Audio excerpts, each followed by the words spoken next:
Karen Miller again with BillingsWorks, and this is your Employee Engagement Through Change mini-series.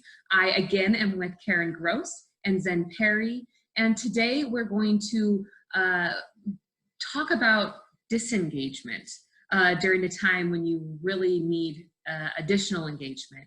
And so our series so far has really talked about, you know, tips and tricks to ensure that your team is leaning in and being productive and being awake right now during all of this change. And now we're kind of having a change again.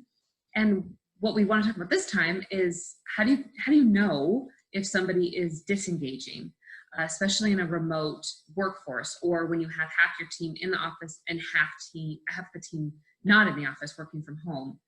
What do you pay attention to know that somebody is disengaged or disengaging when you don't have those old tools at hand? So maybe in the past you have just walked by somebody's desk and said hi, and just their tone of voice, or maybe, you know, if they've showed up late or leave early, those are things you pay attention to.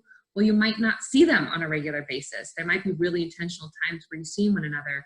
So what do you pay attention to during those times to monitor disengagement with your team members?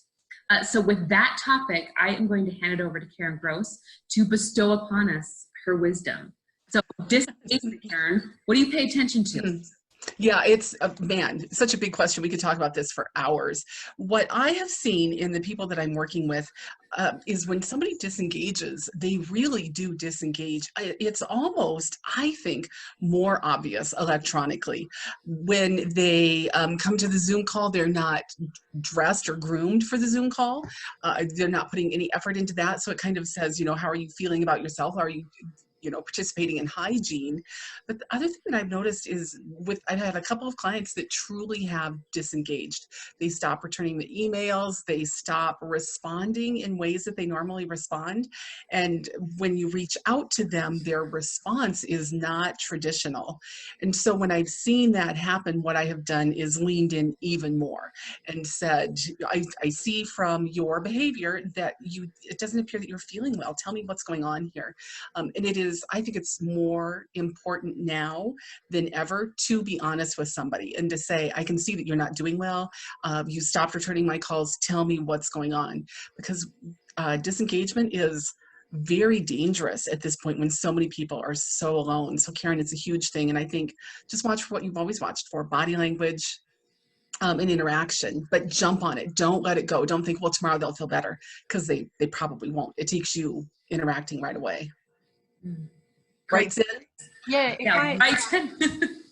I could add to that, where I see the disengagement is often when two people are sharing the one screen or the one camera, and the other person is sitting there not aware that the Zoom camera can actually see quite a wide range within the lens.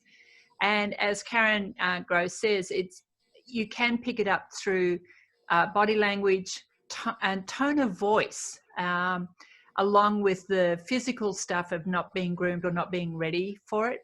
And one of the tricks I've started to implement with some of the audiences I have to create engagement is to run through some exercises where they practice looking at the camera, because none of us are trained on how to work with this technology. We've kind of had to ad hoc it over these last few weeks.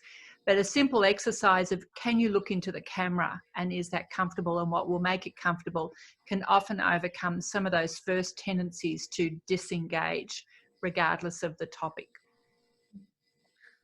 As always, great advice and actionable tips that our employers and leaders can take with them. So really pay attention. There are signals that you can see.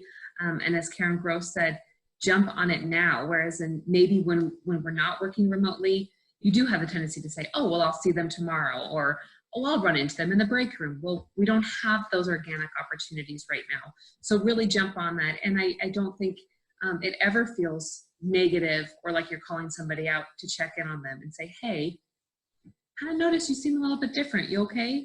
In fact, I know for me personally, I love it when somebody can see me. You know, it might take me off guard, but it does feel like I'm valuable to the team. So Thank you both so much. Again, this is Karen Miller with the BillingsWorks Employee Engagement Through Change. Today we talked about disengagement and how to pay attention to disengagement, and what to do to re-engage those team members. I am joined with Karen Gross and Zen Perry, and we look forward to talking to you again soon.